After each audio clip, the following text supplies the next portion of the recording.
Staying competitive on Amazon isn't just about having a great product, but also knowing what your competitors are up to, especially when it comes to pricing. By tracking your competitive price, it will help you in adjusting pricing strategies, staying competitive, identify trends, respond to market changes, and so on. So we have created a basic simple template which you can use to track your competitive prices. The link in the description to download the template. So without wasting further time, let's get started.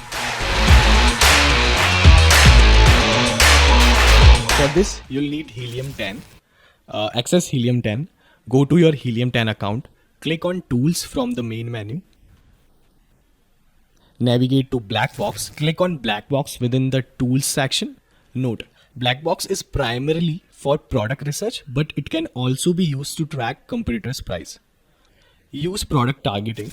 In Black Box, select product targeting. Enter your competitor's product ASINs in the ASIN box. You can add up to 10 ASINs at a time. Click on search. Download the data. Once the search result load, click on download the CSV file. Open the downloaded CSV file.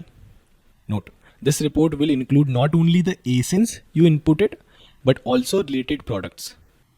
Now, copy data to template. Open CSV file and copy all the data.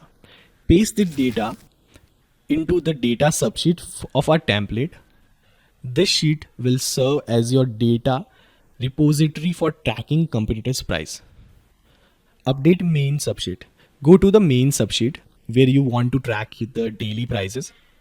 In the column corresponding to the current date, apply the VLOOKUP formula like this. Type VLOOKUP and select the cell with the ASIN, comma, select columns A to L from the data subsheet. Now, comma, type 12, comma, 0 and press enter. Drag down the formula to apply it to all ASINs like this. This will pull the latest price data for each ASINs. Now, handle missing data. If you see NA instead of a price, repeat the process for specific ASINs, copy the problematic ASINs, perform the black box search again, download the data and paste it below the previous data in the data subsheet. If NA still appears, the product may be out of stock, or you can verify this by checking the listing manually. The recommendation, we recommend tracking competitor price weekly rather than daily to capture meaningful trends without overwhelming your workflow. Set a reminder to update the data every week for consistency and accuracy. I hope this video was helpful. For more Amazon related queries or if you need any help, feel free to reach out to us. Thanks for watching. Bye.